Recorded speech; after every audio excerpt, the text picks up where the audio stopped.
تکبیر نعرہ تکبیر نعرہ تکبیر اشهد ان لا اله الا الله وحده لا شريك له ونشهد ان سيدنا ومولانا محمدا عبده ورسوله ارسله الى الناس كافة بالحق بشيرا ونذيرا وداعيا الى الله باذنه وسراجا منيرا صلى الله تعالى عليه وعلى اله واصحابه وازواجه وذرياته وبارك وسلم تسليما كثيرا كثيرا اما بعد فقد قال الله عز وجل في كتابه العظيم ان الذين كفروا من اهل الكتاب والمشركين في نار جهنم خالدين فيها اولئك هم شر البريه ان الذين امنوا وعملوا الصالحات اولئك هم خير البريه صدق الله مولانا العظيم وصدق رسوله النبي الكريم ونحن على ذلك لمن الشاهدين والشاكرين الحمد لله رب العالمين يا رب صل وسلم دائما ابدا على حبيبك خير الخلق كلهم مولاي صل وسلم دائما ابدا على حبيبك خير الخلق كلهم سلام على خير الانام وسيدي حبيب اله العالمين محمد بشير نذير هاشمي مكرم عطوف رؤوف من يسمى بأحمد فيا رب صل وسلم دائما أبدا على حبيبك خير الخلق كلهم. محترم بزرگوں اور دوستو، ہم سب لوگ اس وقت ایک مدرسے کے جلسے میں موجود ہیں. دینی مدارس میں یہ جلسے کیوں ہوتے ہیں، ان کا مقصد کیا ہے اور ان جلسوں کے فائدے کیا ہوتے ہیں، ظاہر ہے یہ جاننا ضروری ہے. تبھی آدمی کو پتہ چلے گا کہ میں یہاں آیا کیوں ہوں، اور اس کے بعد ہی انسان اس مجلس سے فائدہ اٹھا سکے گا. بلکہ اس سے پہلے ایک بات اور بھی ذہن میں رکھ لیں، اور وہ یہ کہ جیسے بیان کرنے والے شخص کو اپنی نیت صحیح کرنا ضروری ہے، ٹھیک اسی طرح سے بیان سننے والے لوگوں کو بھی اپنی نیت صحیح کرنا ضروری ہے. دین میں جو چند مشکل ترین کام ہیں، ان مشکل کاموں میں سے ایک مشکل کام ہے نیتوں کا صحیح ہونا. اور مزید مشکل اس وجہ سے بھی ہے کہ نیت کے درست ہونے کو مشکل آدمی سمجھ ہی نہیں پاتا. بکثرت ایسا ہوتا ہے کہ آدمی کی نیت صحیح نہیں ہوتی اور اسے پتہ بھی نہیں رہتا ہے کہ میری نیت صحیح ہے ہی نہیں. ایک بہت اچھا قاری بہت اچھی آواز میں قرآن کریم کی تلاوت کر رہا ہے، بظاہر خدشہ نہیں ہے کہ اس کی نیت فاسد ہوگی، لیکن ہو سکتا ہے کہ اس کے دل میں خیال آئے کہ سننے والے میری تعریف کریں گے، سننے والے کہیں گے کہ ایسا قرآن ہم نے سنا ہی نہیں. اس خیال کے بعد وہ اور اچھا پڑھنے کی کوشش کرتا ہے، تو ہو سکتا ہے اس خیال کی بنا پر اس کی تلاوت ریا میں آ جائے. سننے والے تو قرآن سن رہے ہیں مگر پڑھنے والے کے اندر ریا ہے. نعت پڑھنے والا نعت پڑھ رہا ہے، اللہ نے آواز اچھی دی ہے، کلام بھی بہت مفید ہے، اور وہ یہ سوچ رہا ہے کہ سننے والے جب میری نعت سنیں گے، یاد رکھیں گے، تعریف کریں گے، میرے گلے کی بھی تعریف ہوگی، میرے پڑھنے کی بھی تعریف ہوگی، پھر لوگ مجھے دعوتیں دیں گے، پھر میرا احترام ہوگا. یہ سارا اس کے دل میں خیال آ رہا ہے، اور خیال آتے آتے وہ نعت پڑھ رہا ہے. تو سننے والے تو نعت سن رہے ہیں مگر پڑھنے والے کے ذہن میں ریا ہے، اخلاص نہیں ہے. اسی طرح سے بیان کرنے والا بیان کر رہا ہے اور اس کے دل میں خیال آئے کہ میں ایسا بیان کروں گا کہ سننے والے اش اش کرتے رہیں گے، سننے والے یاد رکھیں گے، بلکہ آگے چل کر کے یہ بھی کہیں گے کہ ایسا تو بیان ہی ہم نے نہیں سنا، لہذا لوگ میری تعریف کریں گے، میرا تذکرہ ہوگا، پھر مجھے دعوت دیں گے، میرے بیان کے لیے لوگ تڑپیں گے. یہ سارا بیان کرنے والے کے ذہن میں ہے، زبان سے وہ دین بول رہا ہے اور ذہن میں ریا ہے. ایسا ہو سکتا ہے کہ امام صاحب دعا کر رہا ہے، اور اس لیے دعا کر رہا ہے کہ لوگوں کی ضروریات پوری ہو جائیں. اسی میں اس کے دل میں خیال آیا میں اتنا تڑپ کر کے دعائیں مانگوں گا، آنسو بہا کر کے دعائیں مانگوں گا، لوگ یاد رکھیں گے. ایسی دعا تو کسی نے بھی نہیں کرائی. دل دہل گئے، آنکھوں سے آنسو بہنے لگے، لوگوں کی چیخیں نکل گئی. بس یہ خیال آ رہا ہے اور لہٰذا اچھی سے اچھی دعا کر رہا ہے. تو دعا کر رہا ہے مگر اندر سے ریا بھی ہے. اس لیے اخلاص پیدا کرنا آسان چیز نہیں، یہ بہت مشکل ہے. بلکہ ایسا بھی ہو سکتا ہے کہ انسان کے ذہن میں ریا ہے اور وہ اتنی چھپی ہوئی کیفیت کے ساتھ ہے کہ سال ہر سال تک وہ ظاہر بھی نہیں ہوئی، اچانک کبھی ظاہر ہو جاتی ہے، اور وہ بھی کوئی شیخ کامل ہے جو پکڑ لیتا ہے کہ اس کے اندر ریا آ گیا ہے۔ بس ٹھیک اسی طرح سے دینی جلسے میں جب انسان آتا ہے تو کبھی یہ ذہن میں آتا ہے بوش کس کیا بیان کرے، قسم بیان کیوں تھوس اصل کم کور بیان کرنک طریق قسم کیوں تھوس مجھ یہ بیٹھن گویا امتحان ہند خاطر، یہ بیان بوزن بیٹھمت، یہ امتحان ہند بیٹھمت، یہ سوچان بہ ہسا ون پھلین عالمن کور یم قسمک بیان، پھلین شخصن کور یم قسمک، تمہ آئی عجیب کت، پھلین سن بیان۔ یہ جو سننے والا بیٹھا ہے یہ سوچ کر کے میں دیکھوں گا کون صاحب کس طرح بیان کریں گے، کس صاحب کی آواز کیسی ہے، کس کی معلومات زیادہ ہیں، کس نے زیادہ دلائل بیان کیے، کس نے عجیب واقعات سنائے، کس کے بیان سے ہمارے دل دہل گئے۔ یہ امتحان لینے کے لیے جو آدمی بیٹھا ہے یہ یہی سوچتا رہے گا فلانے نے ایسا بیان کیا، دوسرے نے اس طرح کا خطاب کیا، جب واپس جائیں گے تو تذکرہ کریں گے، تبصرہ کریں گے، کم کیوں بیان کر دم پھلن سن اس واریاہ اصل، ہم سن تم سن تیوس اصل مگر تیوت اصل اوس نہ، وونو کیا تم تچن یاد، وونو کیا صاحب بیان بہت زبردست تھا، کیا بیان کیا وہ یاد ہی نہیں ہے۔ تو اس لیے بیان کرنے والے کو بھی چاہیے اپنی نیت صحیح کرے، اور سننے والوں کو بھی چاہیے کہ اپنی نیت صحیح کریں۔ سننے والے کو نیت یہ ہونی چاہیے یا اللہ میں دین کی مجلس میں ہوں، خدا بچوس دین چیز مجلس میں ونکینس دینش کت میں بوزیں، بیان کرنے وول چھو کتنا پر اونمت یمو یہ انتظام کور تمن کر اللہ تعالیٰ جزائے خیر عطا، یس آمت چھو کتنا پڑھن امس کر اللہ تعالیٰ جزائے خیر عطا، میں دینش کت بوزیں، ات مز اگر کان نو کت بوز میں بہ تھاو سہ یاد، اگر کان عملی ہند چیز آو بیان کرنا بہ کر تر پہ عمل، اگر کان سہ چیز آو بیان کرنا کہ اس گناہک چیز چھو بہ کر کوشش، اگر میں زندگی میں سہ گناہ چھو بہ کر کوشش سہ گناہ گوس میری زندگی میں دور گژھن، یہ چھ نیت۔ بیٹھ کر کے نیت یہ کرنی چاہیے میرے ایمان میں اضافہ ہوگا، میرے علم میں اضافہ ہوگا، کرنے والی بات اگر کہی جائے گی تو میں کرنے کا ارادہ کروں گا، اور بچنے والی بات اگر کہی گئی تو میں بچنے کا عہد کروں گا، فرض کو بیان کیا گیا تو میں ارادہ کروں گا کہ میں فرض کو ادا کروں گا، اور حرام چیز بیان کی گئی تو مقصد ہوگا اس سے بچو تو میں بچنے کا ارادہ کروں گا۔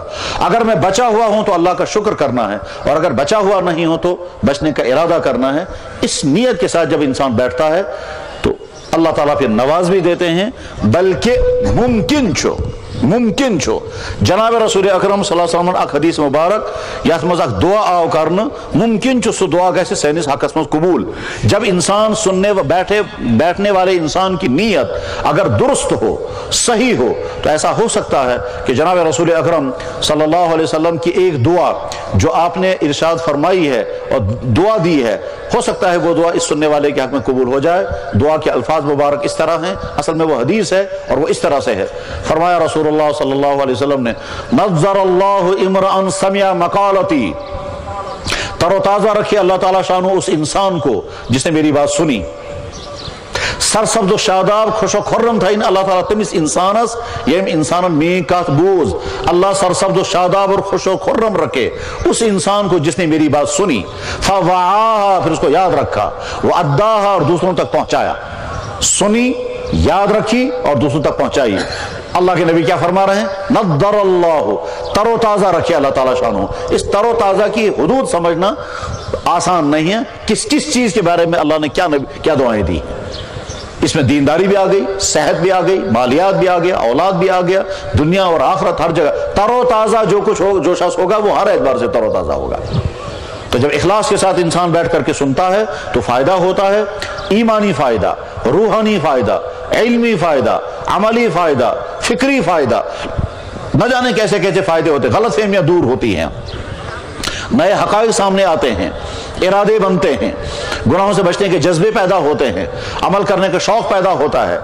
غرض یہ کہ فائدے کچھ نہ کچھ ہوتے ہی ہیں۔ ارشاد فرمایا قرآن کریم میں فرمایا گیا وَذَكِّرْ فَإِنَّ الذِّكْرَىٰ تَنفَعُ الْمُؤْمِنِينَ، اے اللہ کے نبی آپ نصیحت کریں، نصیحت کرنے کے نتیجے میں ایمان والوں کو ضرور نفع ہوتا ہے۔ بہرحال اللہ بولنے والے کی نیت بھی درست کر دے، سننے والوں کی نیت بھی درست کر دے، اور مدرسے کا جلسہ منعقد کرنے والے اور تعاون کرنے والوں کی نیت بھی اللہ تعالیٰ درست کر دے۔ اخلاص جب ہوتا ہے تو اس کے اندر برکت ہوتی ہے، اخلاص جب ہوتا ہے تو اس کا ثمرہ صحیح نکل آتا ہے، اور اخلاص جب ہوتا ہے تو اس کے نتائج بہت دور تک ہوتے ہیں۔ نیت سو چیز یم سے بعض تاثیر سے گژھان بدلت، نیت ایسی چیز ہے بعض دفعہ چیزوں کی تاثیر بدل جاتی ہے نیت کی وجہ سے۔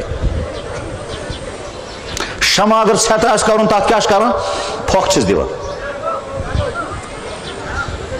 کانگر اگر زاری آسہِ تک کیا کران تک دیوان پھوک پھوک سے چھو نار دزان کہ نار سیت گژھان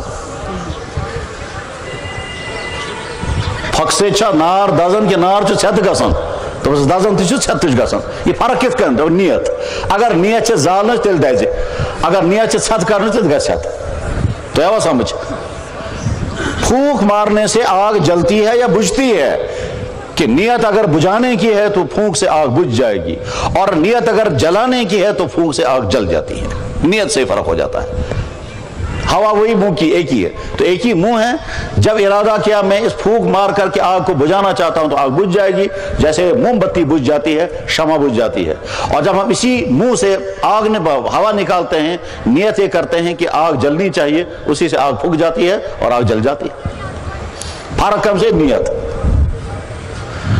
بہرحال اللہ جل شانہ کا شکر ہے ہم کو اس مجلس میں پہنچنا نصیب ہوا دنیا میں قسم قسم کی مجلسیں ہوتی ہیں فنکشن ہوتے ہیں اجتماعات ہوتے ہیں لوگ جمع ہوتے ہیں شادیوں کے جلسے ہوتے ہیں کھیل تماشوں کے جلسے ہوتے ہیں ٹورنامنٹ میں لوگ جمع ہوتے ہیں کیمنٹریاں سننے کے لیے لوگ جمع ہوتے ہیں منظرات المشاسن ساری لوگ جمع سیاسی جلسے ہوتے ہیں کچھ کے فائدے ہیں کچھ کے فائدے نہیں ہیں لیکن دین کے جلسے میں تو سراسر فائدہ ہی فائدہ ہے اس میں تو صرف بیٹھنے والے کو بھی اجر ملتا ہے اس میں تو سننے والے کو بھی اجر ملتا ہے اس لیے کہ یہاں جو دیکھتا ہے وہ بھی دین جو سنتا ہے وہ بھی دین جو سوچتا ہے وہ بھی دین بولنے والا بولتا ہے تو دین ہی بولتا ہے سننے والا سنتا ہے تو دین سنتا ہے تیاریاں ہوتی ہیں تو دین کے لیے ہی خالص خیر ہی خیر اس جلسے میں ہوتی ہے دینی جلسہ دینی مدرسوں کے جلسے اخیار کا مجموعہ ہوتا ہے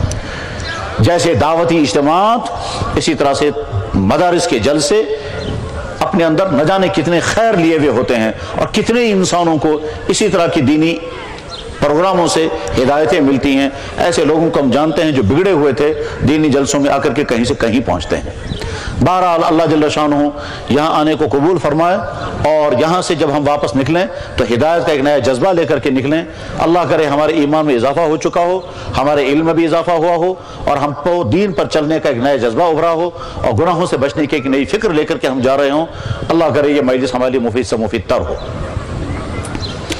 حضرات یہ جو دینی مدرسے ہیں یہ دینی مدرسوں میں عام طور پر سال کے اندر ایک مرتبہ یہ جلسہ ہوتا ہے اس جلسے کا مقصد کیا ہوتا ہے مختلف حضرات مختلف طور سے اس کو بیان کریں گے میں یہ سمجھتا ہوں کہ دینی مدرسوں کے جلسوں کے دو مقصد ہوتے ہیں اخ مقصد آسان کہ مدرس چھو کیا مدرسہ میں کیا چیز شما تیار کرنا یہ کیا شما پڑھنا یہ تم تیار گئے تم چھ کیا یہ ہاؤ امتس اس یہ امت کے سامنے یہ نقشہ آ جائے گا کہ مدرسہ کیا ہوتا ہے مدرسے میں کیا پڑھایا جاتا ہے مدرسے میں تیار ہونے والے افراد کیا بنتے ہیں یہ آگے امت کی کون سی ضرورت پوری کرتے ہیں یہ کارکردگی امت کے سامنے آئے گویا مدرسے والے کہتے ہیں اے ہمارے دینی مسلمان بھائیوں تم نے جو مدرسوں کو تعاون دیا تم نے جو مدرسے کے لیے دعائیں دی تم نے جو چندے دیے تم نے جو بچے بھیجے ہیں اپنی آنکھوں سے آ کر کے دیکھو یہاں تیار کیا ہوا ہے تمہارے دیے ہوئے امداد کس چیز پر خرچ ہوئی یہاں کیا چیز نئی تیار ہو گئی جو تمہاری سوسائٹی تمہارے گھروں میں پہنچ کر کے تم کو دین پہنچائے گی تو اپنی آنکھوں سے دیکھ لیں کہ مدرسہ ہوتا کیا ہے مدرسے میں پڑھایا کیا جاتا ہے مدرسے کا ہدف گول کیا ہے اس کا ٹارگیٹ کیا ہے وہ کس مقصد کے لیے قائم کیا جاتا ہے اپنی آنکھوں سے اور یہ اس لیے بے انتہا ضروری ہے کہ بے شمار مسلمان دینی مدرسوں کی اہمیت اور اس کی افادیت کو جانتے ہی نہیں ہیں بے شمار مسلمان تم بار بار ہے مدرسہ میں کیا ضرورت ہے تیتا مدرس کات لگا ات کیا نیرے یم کیا حض کرن برونکن یمن پھاک لگا طرح طرح کی باتیں ذہنوں میں آتی ہیں ایمان والوں کے ذہن میں اور بعض دفعہ تعجب بھی ہوتا ہے کہ ایمان والوں کا ذہن کیسا ہو گیا ہے ان کو یہ بھی سمجھ میں نہیں آتا ہے جو چیز تیار ہو رہی ہے وہ ہماری سب سے عام ضرورت ہے اس لیے مدرسوں کے ذریعے جب جلسے ہوتے ہیں تو ان مدرسوں کے جلسوں سے سمجھنے کا موقع ملتا ہے کہ مدرسہ ہے کیا یہ اگر نہ ہوگا تو اس کے نتائج کیا نکلیں گے، اور اگر دینی تعلیم کا سلسلہ ختم ہو گیا تو جہالت کیسے پھیلے گی، اور اگر دینی تعلیم کا سلسلہ رک گیا تو اسلام کو کیسے خطرات پیش آئیں گے، اور اگر مدارس پختہ اور مضبوط ہیں تو اسلام کیسے محفوظ رہے گا، اور امت کو رہنمائی کیسے ملتی رہے گی، اور افراد کیسے تیار ہو رہے ہیں۔ اس غرض کے لیے مدرسہ جلسہ کرتا ہے تاکہ عام مسلمان اس جلسے میں شامل ہوں اور اپنی آنکھوں سے دیکھیں کہ مدرسے نے ہمارے لیے کیا نعمت تیار کی ہے۔ دنیا میں یونیورسٹیاں، کالج کانوکیشن کرتے ہیں، ان کانوکیشن میں وہ دکھاتے ہیں اپنی کارکردگی، کانوکیشن میں دستار باندھا جاتا ہے ان کو، یونیورسٹی سے اعلان کرنا اس بنا یہ پی ایچ ڈی اچھا سکر یہ ڈبل ایم میں اچھا یہ پی جی کور یہ کیا تھا کور گویا اپنی کارکردگی وہ امت انسانوں کے سامنے لاتے ہیں۔ بس ٹھیک اسی طرح سے مدرسے اپنی کارکردگی امت کے سامنے لاتے ہیں۔ تو دینی جلسوں کے اہم ترین مقصد یہ ہے۔ اس کی ایک اہم ضرورت اس وجہ سے بھی ہے کہ بے شمار انسانوں کو مدرسوں کے متعلق غلط فہمیاں ہیں۔ اپنے مسلمان بھائی بھی بعض دفعہ یہ کہتے ہیں مدرسوں کی ضرورت کیا ہے، انگلش میڈیم سکول ہر گلی میں کھل جائے کسی کو اعتراض نہیں ہوگا، اور اگر مدرسہ کھل جائے تو سو کہنے کے ساتھ مدرسہ کیا ضرورت ہے، ٹھیک ہے ہم کام کرتے ہیں مدرسہ۔ بلکہ بعض دفعہ تو ہمارے اپنے بھائی کہتے ہیں مدرسے کیا ہیں صاحب، بھکاری بنانے کی فیکٹریاں ہیں اور کیا ہیں۔ یہ سب نادانی کی باتیں ہیں میرے بھائیوں۔ جس مسلم سوسائٹی میں دین پڑھنے اور پڑھانے کا انتظام نہیں ہوگا وہ مسلم سوسائٹی مستقبل میں دین سے محروم سوسائٹی بن جائے گی، اور ان کا حال وہی ہوگا جو دنیا کے بے شمار مسلم ملکوں کا حال ہے۔ پورا ملک مسلمانوں کا، حکومتیں ان کی اپنی، تجارتی مراکز ان کا اپنے ہیں، سب کچھ ان کا اپنا، لیکن دین سے محروم، حکمرانوں سے لے کر نیچے چپراسیوں تک کسی کو بھی پتہ نہیں دین کیا ہے۔ مسلمانوں کا ملک ہے، کیونکہ جب دین کی تعلیم کا انتظام نہ رہا، نہ حکومتوں کی طرف سے اور نہ لوگوں نے خود اپنی دینی تعلیم کا انتظام کیا، تو نتیجہ کیا ہوا کہ مسلمان ملک ہیں، چاروں طرف سے مسلمان ہی مسلمان بستے ہیں، لیکن اسلام کی کوئی بھی چیز ان کے پاس باقی بچی نہیں ہے۔ بلکہ اس سے آگے بڑھ کر ایک مرحلہ وہ بھی آتا ہے کہ اسلام کو اس طرح سے وہ بیان کرتے ہیں جس طرح سے غیر مسلم بھی بیان نہیں کرتے ہیں۔ ممکن ہے آپ نے سنا ہوگا جس یہ جائی امام بخاری زامت چو، جس علاقے میں امام بخاری رحمہ اللہ تعالیٰ نے بچپن گزارا، بخارا، آج وہاں اسلام پر ایسی بین ہے جیسی بین کسی غیر مسلم ملک میں بھی نہیں ہے۔ وہاں داڑھی رکھنا سخت ترین جرم ہے، 3 مہینے کی جیل ہو جائے گی اگر کسی نے داڑھی رکھ لی۔ جس کے گھر میں قرآن پایا جائے گا اس کو گرفتار کیا جائے گا۔ جس آدمی نے اپنا نام محمد یا احمد کے ساتھ رکھا اس کو سزا لگ جائے گی۔ جس نے اپنے گھر میں کلمہ لکھا ہوگا اس کو گرفتار کیا جائے گا۔ یہ اس ملک میں ہے جس ملک میں امام بخاری پیدا ہوئے، اور تنہا امام بخاری نہیں، وہ سارا ملک محدثین کا ملک تھا، اولیاء کا ملک تھا، فقہا کا ملک تھا۔ ابو لیث سمرقندی عظیم الشان فقیہ گزرے ہیں، امام بخاری امام ترمذی عظیم الشان محدثین گزرے ہیں۔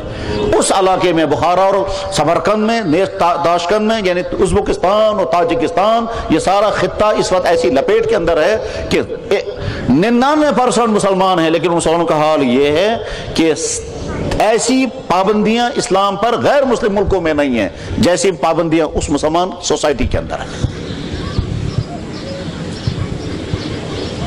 بلکہ ابھی 3 مہینے پہلے انہوں نے نیا قانون بنایا کہ آج کے بعد جو بچے پیدا ہوں گے کسی بچے کے نام کے ساتھ محمد اور احمد نہیں رہے گا۔ نوبت یہاں تک پہنچتی ہے۔ جس منبر پر، جس مسجد میں امام بخاری رحمہ اللہ تعالی بخاری پڑھتے اور پڑھاتے تھے، جس مسجد میں وہ نماز پڑھتے تھے، اس مسجد میں اس وقت شراب پی جاتی ہے۔ نوجوان لڑکے اور لڑکیاں شراب کی بوتلیں لے کر اندر جاتے ہیں اور وہ تفریح کے غرض سے اندر پہنچتے ہیں، پھر وہیں بیٹھ کے شرابیں پیتے ہیں۔ تو دینی مدارس در حقیقت اس لیے ہیں تاکہ امت کے اندر دینی تعلیم جب ہوگی تو ان کا علم ہوگا، یہ قرآن کو سمجھیں گے، قرآن کو پڑھیں گے، قرآن کو پھیلائیں گے، یہ حدیث پاک کو براہ راست پڑھیں گے، اس کے نتیجے میں ان کی زندگی سنتوں کے مطابق ڈھلے گی۔ اسلام کے جتنے شعبے ہیں وہ سارے کے سارے شعبے زندہ ہو جائیں گے جب دینی تعلیم مکمل طور پر ہوگی۔ ہمارے بہت سارے سکول والے یہ سمجھتے ہیں کہ اس طرح سے دینی تعلیم پڑھنا من کیا سا قرآن شریف سے پڑھنا ناظرہ قرآن، لیکن کتنا سادہ ہے وہ مسلمان جو یہ سمجھتا ہے کہ ناظرہ قرآن ہم نے پڑھایا، تعلیم نظام پڑھائی تو ہم نے دین کی تعلیم کا حق ادا کر دیا۔ کیا اسلامی علم اتنا ہی ہے؟ دنیا میں تو کسی مذہب کے پاس اتنے علوم نہیں ہیں جتنے علوم اسلام کے پاس ہیں. یہاں تو ایک ایک شعبے کے لیے الگ الگ علم ہے. دنیا میں کسی قوم کے پاس اپنی کتاب کو صحیح پڑھنے کے لیے کوئی علم نہیں ہے. ہم مسلمان اسلام کے پاس صرف قرآن کے الفاظ کو صحیح پڑھنے کے لیے 4 علم ہیں. علم قراءت، علم تجوید، علم تحسین الصوت، علم الرموز، علم الاوقاف، یہ سارے علوم وہ ہیں جو صرف قرآن کے الفاظ کو صحیح پڑھنے کے لیے ہیں. ترجمہ اور معنی تو ابھی آیا ہی نہیں. تو جس قوم کے پاس قرآن کے لفظوں کو پڑھنے کے لیے بھی علوم ہوں،